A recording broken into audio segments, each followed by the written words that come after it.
can't repay an overdrawn director's loan account, so what can you do? Well, there are some options available to you. Okay, one is, do you need to establish what the extent of the overdrawn director's loan account actually is? Okay, so you've got to bring the accounts up to date. It's no good working with the historic accounts. Okay, it has to be as at today's date, or whenever it is you need to sort the loan account out. Yeah, need to bring all the accounting up to scratch. No use, dealing with figures in the past. That could be garbage in and garbage out. Complete waste of time.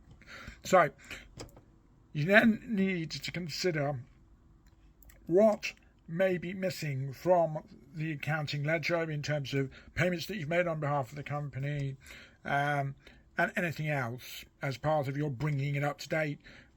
You can potentially, if the company's solvent, you can declare dividends. If the company's got distributable reserves, and that will potentially dramatically reduce the extent of an overdrawn director's loan account.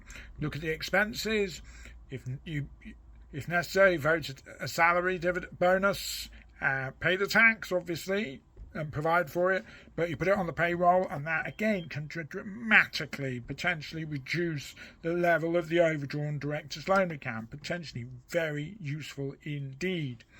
If the company is solvent, it's also possible to write the director's loan account off, but before you jump down that road, just remember there is no such thing as having that in the form of effectively remuneration, which is what it's treated, without having tax consequences personally. So whilst you may not suffer the Section 455 tax through the company, when the company writes it off, what will happen is the director's personal tax return will get walloped with potentially what's known as Section 415 taxation in relation to that which has been written off and treated as your remuneration. Now, you can only do this if the company is solvent, otherwise it could be deemed to be breach of director's duty, misfeasance, transaction under value, etc., particularly if the company then was to subsequently go into liquidation.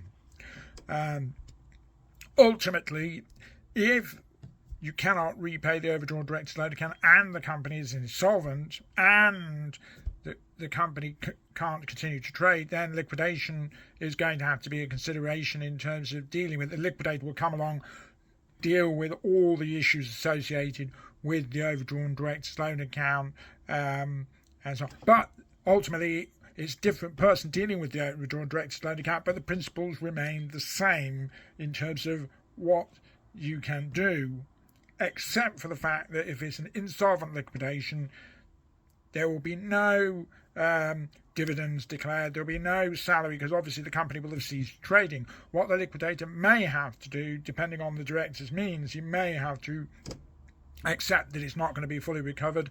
Once again, when that write-off type situation arises, if it does via the liquidator, there will be a Section 415 tax personally for the director to consider.